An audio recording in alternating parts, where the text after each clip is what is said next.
বিয়েবাড়ি বিয়েবাড়ি বিয়েবাড়ি এই নিয়ে মত্ত ছিলাম আমরা গত কয়েকটা দিন। কাল ছিল তার গ্র্যান্ড সেলিব্রেশন। সবাই মিলে আমরা যে কত আনন্দ করলাম তার একটু আভাস তো তোমরা এই ভিডিও থেকে পেয়েই যাবে। বর এসে গেছে হই হই পড়ে গেল।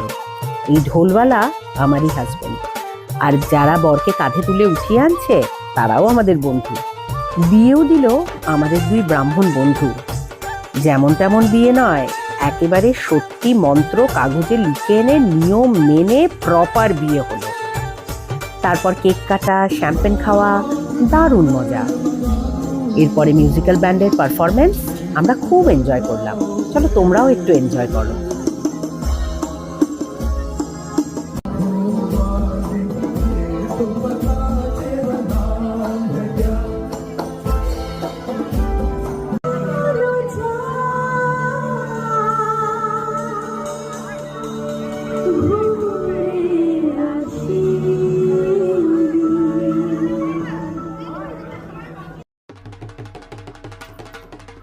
ব্যান্ড পারফরমেন্স এনজয় করা হলো।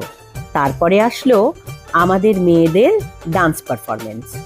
আমাদের কাছে কিন্তু এটা ডান্স কম, এনজয়মেন্ট বেশি। আমরা এই ডান্স প্রিপেয়ার করার জন্য যে গত 2 মাস ধরে রিহার্সাল করেছি, সেই এক আনন্দের ব্যাপার।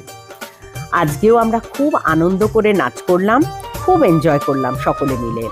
আর সকলেরও খুব ভালো লাগলো এইসব পারফরমেন্স, এসব জিনিস একটু অন্যরকম লাগলো। অন্য অ্যানিভার্সারি পারফরমেন্সে যা হয় তার থেকে একটু অন্য লাগলো, তাই হয়তো সকলে খুব বেশি এনজয় করলো। এরপর এই যে গ্র্যান্ড পারফরমেন্স, বর তার বন্ধুরা, ওরে বাবা এই নাচ তো উদাম নাচ। সবাই এত আনন্দ করলো, তার রেশ এখনো কেটে যায়নি। তবে আজ চলি, টাটা।